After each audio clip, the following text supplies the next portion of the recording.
So in the last lesson, we looked at how we're able to change the background color of the body of our web page by simply injecting CSS code in the same line as our body HTML element.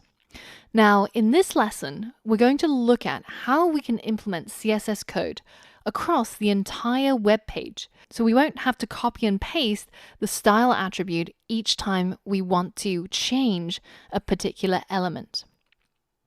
So in order to do this, we're going to go into the head section of our HTML page, and just below the title, I'm going to add a style tag, and I'm going to close it off as well. Now, in between the style tag, I'm going to select the HTML element that I want to affect. So let's first try this with our body element. So in order to select an HTML tag, all you have to do is specify the name of the element you want to change, which in this case is the body, and then you're going to create a set of curly braces, inside which you're going to write your CSS code that will affect the style of the body element. So let's hit enter and give ourselves a bit more space, and let's also indent this so that it's nested inside our style tag. So here I can copy this line of code straight in like so. So the essential elements of any CSS code that you're going to write is going to be something that you want to affect. So in this case, it's the body of the page that we want to change. And then it's what you want to change about it. So in this case, it's the background color property that we want to affect. And finally, what is the value that you're going to change it to, which in this case is that nice color from our color palette. So I want to go ahead and just change this to a more obvious color. So back to that pretty ugly blue looking color that we had before. And I'm going to delete our inline CSS here and make it go back to just a simple body tag, just so that we can confirm that our code is in fact working. So now if we hit save and we go back to our website and we hit refresh, you can see that that change has worked. So we know that our CSS code is functional and it is working. Now, sometimes when you're linking up CSS with your HTML file, you might have forgotten a closing tag, or you might have put it into the wrong place. For example, you accidentally had it inside the body instead of the head section. And there's all sorts of reasons why your CSS and your HTML might not be linked together. So it's always a good idea just to change something really, really dramatic so that you can just confirm that the entire style tag is working and it's affecting the appearance of your web page. So now let's change this back to that prettier color that we had, and let's check to make sure that it's working. And the next thing that we're going to change is what we mentioned before. We want to change the style of something that occurs repeatedly in our code, which is the horizontal rule. Now, instead of having to write the style attribute inside each and every single one of these tags, what I can do is I can simply select it here by saying, let's change the style of all the horizontal rules. And the property of the horizontal rule that I want to change is also its background color. I don't like this grayish thing that we've got here, and I want it to just be pure white.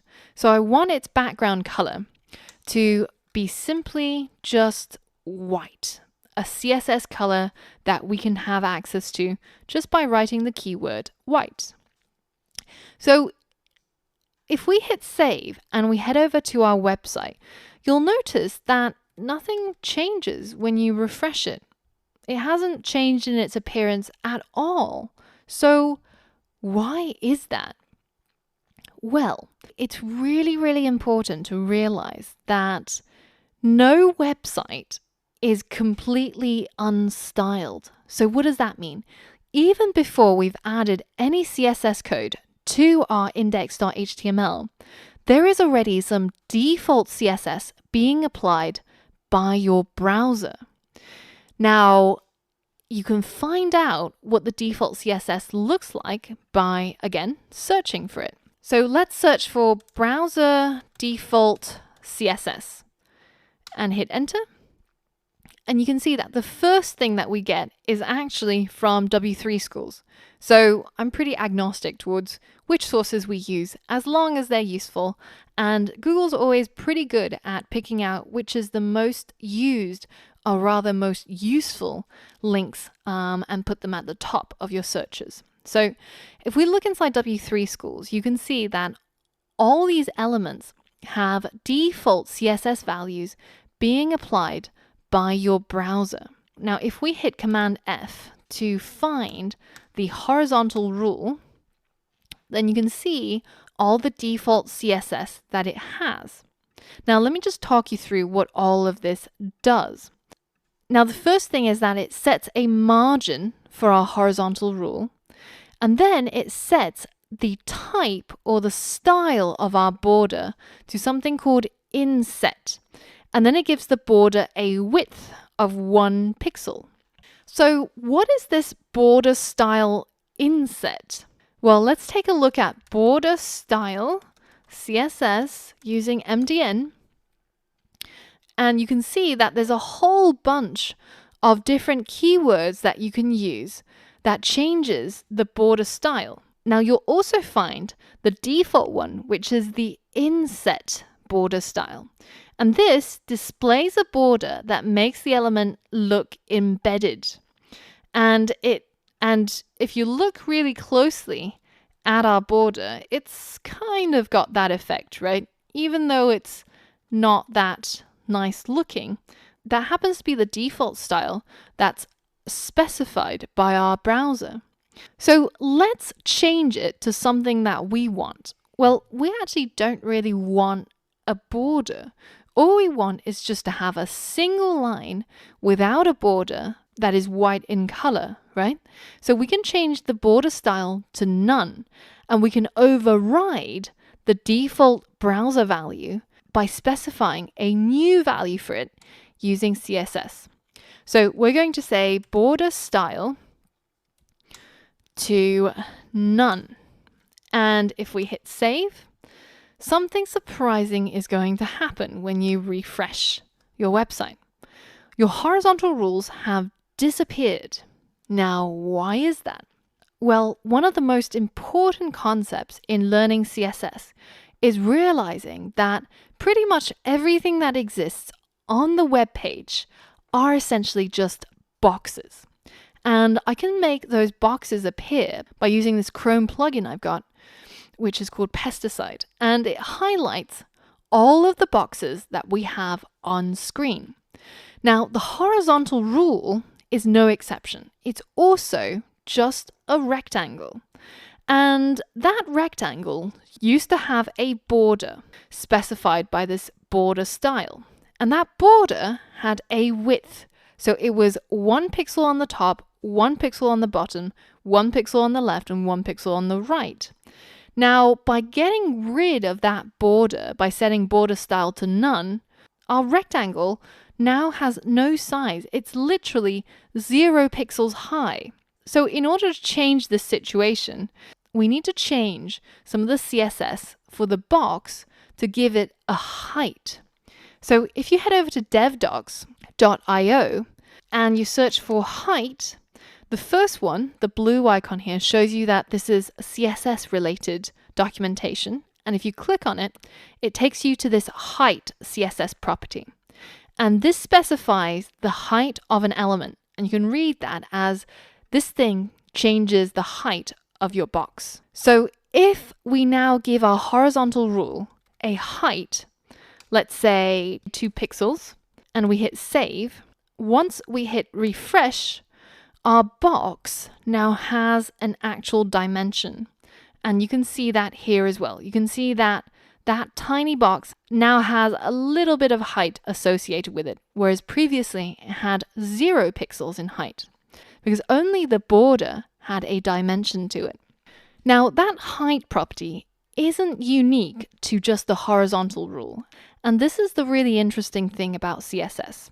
Now, once you realize that essentially everything in your web page is just a whole bunch of boxes, and the properties of these boxes can be affected by changing the CSS code, then you can pretty much apply the same rules or the same changes to any of these boxes you choose. So for example, if I wanted to select my image HTML element, then I could write image and I can change its height to something less extreme, maybe something like 20 pixels. And if I hit save and refresh, then you'll see that the box for my image has now become super tiny, and it is now only 20 pixels high. Now, some of you might have tried to change the height of the body, and you might have gotten stuck and wondered, why did it not work for the body? Well, it's down to the fact that the body has some default values that prevents our changing the height. And we're going to look at some of those things like display block in later lessons in this module to understand why that is. But for now, let's get rid of this style that we applied to the image and let's hit save and let's see our website as it is. Now, if you go into DevDocs and you go to the CSS section, then you can look at all of these subsections of how you can change the appearance of any element. So one of the things that you can change, in addition to the height, is actually the width of your element. So we can go and say the width of our horizontal rule should only ever be 100 pixels. And we hit save and we refresh, then you see that this is 100 pixels wide. Now, sometimes you might want the width to change depending on whether if you're viewing your website on a smartphone or whether if you're viewing on a browser or if somebody's viewing it maybe on an iPad.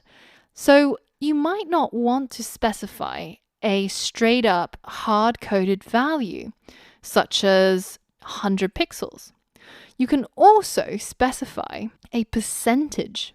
So you can say the width should be 30% of the entire width of the web page.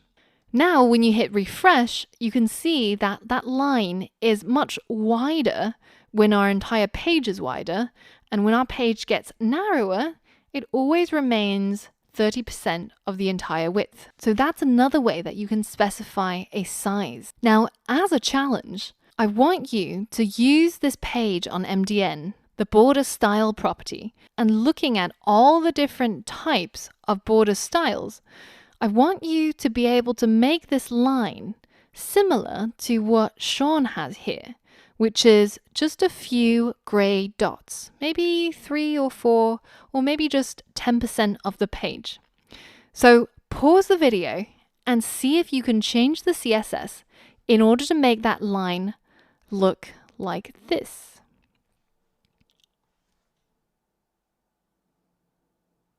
All right, so how did that go? Now, in order to make our horizontal rule look similar to this, we know that we can change the border style. And one of those styles is the dotted style. And MDN very helpfully has this interactive box where we can change the properties of these borders. So we already know that we can't have a border to be set to none. We're going to need it to be dotted. But if we simply change this border style to dotted and hit save, then you can see if I zoom in that yes, I have a border that's dotted around my horizontal rule, but this looks nothing like what he's got over here. So how can we change this? Well, if we only want to have a single border, then we have to turn our height down to 0 again. So we have a box that's 0 pixels high that only has a border. So you can either change the height to 0 pixels or delete it outright, and that will also make it 0 pixels high. Now if I refresh, you can see that we've now got a horizontal rule that's 0 pixels high, and we've got a border around it. So if we have a look here at the syntax section, it says that when one value for border style is specified, then it applies the same style to all 4 sides. And that's pretty much what we're getting here. We're getting that dotted style across all 4 sides. Now, when we specify 2 values, then the first style is applied to the top and bottom borders, and the second to the left and right. When 3 values are specified, then the first one applies to the top, the second to the left and the right, and the third to the bottom. Or you can also specify all 4 values of all 4 sides. So knowing this, we can actually change our border style to dotted. So that gets applied to the top border, and then we can specify none for the rest of the borders. And if we hit save, we go back over here, we refresh, you see that we now only have the top border showing. Now, an alternative way that you might have worked out is by simply changing the border top style. So we could say that the entire border style is none, but the border top style is going to be dotted. And if you hit save and you refresh, you can see that it's exactly the same effect. Because we're specifying something that is more specific than this property, we're affecting only this particular thing. And now our background color is redundant because our main box has no background because it has no height. So we can get rid of that. Now, in order to make this line look more like this line, we have to change the size of the dots and also the color of the dots. And you can see that we can change the color by simply changing the border color property. So we can change it to gray, and we can also change the border width. So if we say 20 pixels, then the dots get a lot bigger, whereas 5 pixels, you only get very tiny dots. So let's go over here and add some more properties that we want to change. So we're going to change the border color to gray, and we're going to change the border height, and then we're going to change the border width to, let's try 20 pixels. And let's see what that now looks like. Ooh, that's absolutely massive. And our border is still black. So what's going on here? It's because we have a typo in the word gray. And you can see that using our packages that we've installed in Atom, when it's actually a valid color code, it gets highlighted in a different color compared to something that doesn't exist. So let's change that down to maybe, let's try 10 pixels. And that is now looking pretty similar to that size. Maybe smaller still, maybe 5 pixels. Yeah. That looks pretty similar.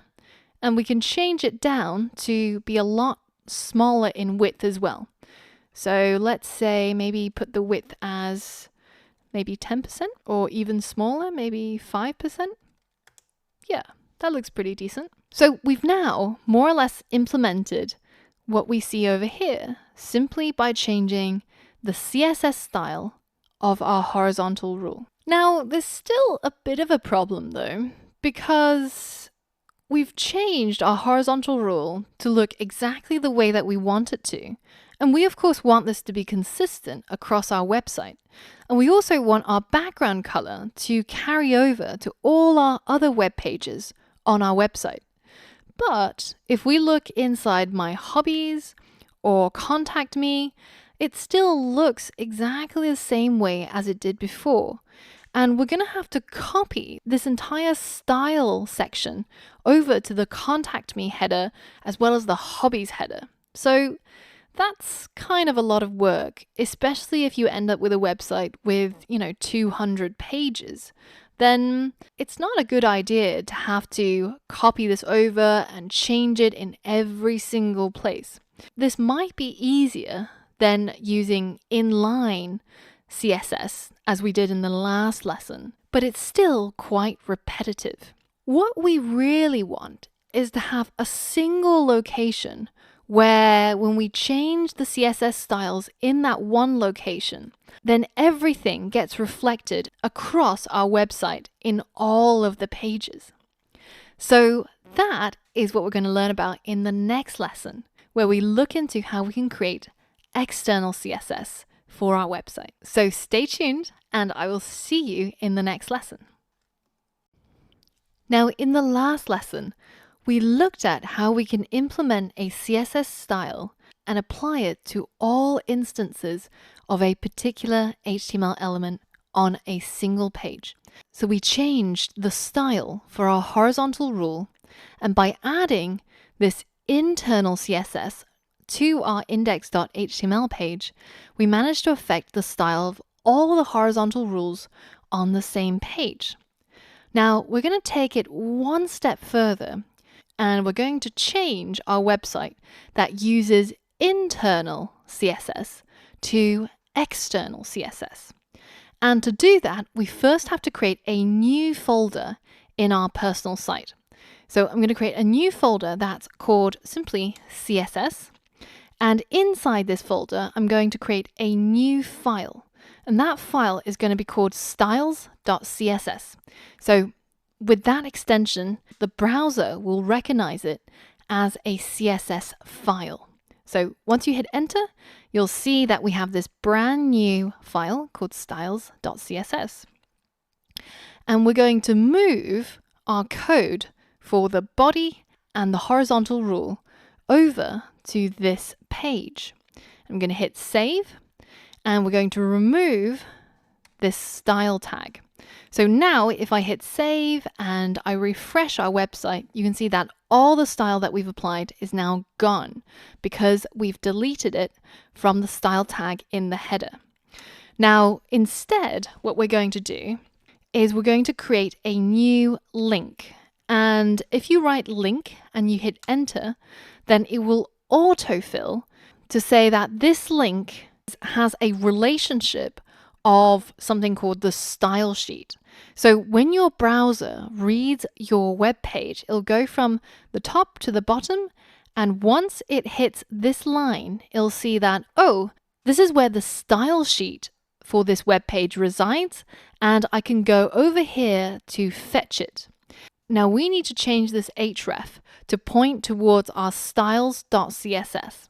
So the first thing we need to change is the file name. Our file is not called master.css, it's called styles.css. And the other thing that we have to change is this / here. Now, if an href starts off with a /, then it's pointing towards the root of your website.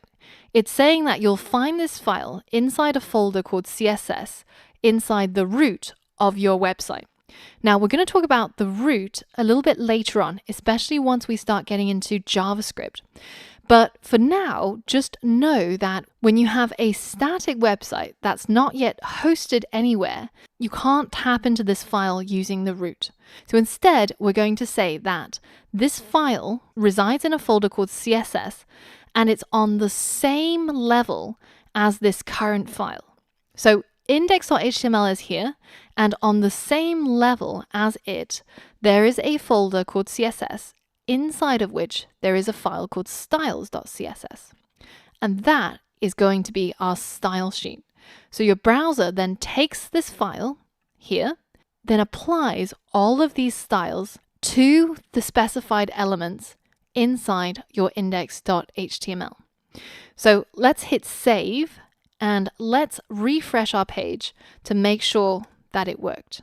And it has. So this is what we call the external CSS. And if we apply this style sheet to our Contact Me page as well as our Hobbies page, then you'll see that once we go to it, then you'll see that all of our styles get applied across all 3 pages. And all we had to do is just to add this simple link that points towards this external style sheet. And anything that we change in this single location will affect all 3 web pages. So we'll know that the style is consistent across all 3 pages. Now, as a challenge, I want you to select the H1 and the H3 elements on all 3 pages. And I want you to change its color property to this particular color that we had on Color Hunt. So 66BFBF. And by the end of it, you should end up with your site looking similar to this, where on all 3 pages, the H1s and the H3s are colored in this new shade. Now remember, if you don't know which CSS property to change, or if the property that you're trying to change isn't working, you can always go to Google and say, change text color CSS. And that will help you figure out which property you need to change. So go ahead, pause the video, and give it a go.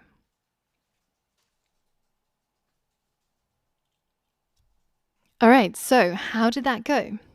Well, if you had any difficulty figuring out which property you need to change, because it's a property that we haven't used before, then you needed to look at some of the documentation. And in this case, for example, changing the text using CSS, the first thing that it talks about is changing the text color, which is exactly what we want to do. And it tells you that the property that you need is something called color.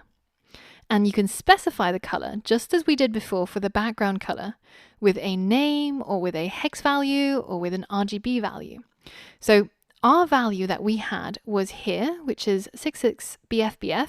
We're going to copy it and we're going to go into the styles.css, so our external style sheet, and we're going to select the element that we want to change, which is the H1 as well as the H3. And the property that we want to change was called color, and the value that we're going to give it is the hex code 66BFBF, and we want that to be true in both cases. So now if you hit save and you go over to your site and you hit refresh, then the black text becomes that nice green turquoisey color, and the changes are also reflected in hobbies and contact me. So did you get that right? Did you manage to figure out which property you needed to change? If yes, then great, perfect. If you want to take this challenge even further, then you can style the text in more ways than we've specified here by looking through the documentation and changing anything that you want to change. So, for example, it's a bit odd to have the H1 the same color as the H3, so you could differentiate those two by making the styles of each of them different. Now, if you've created something wonderful, wacky, or completely different from what I have, then it's a good time to show off what you've done and head over to the Q&A section and show all of your fellow students and post a screenshot of what your website looks like and which CSS properties you changed in order to achieve it.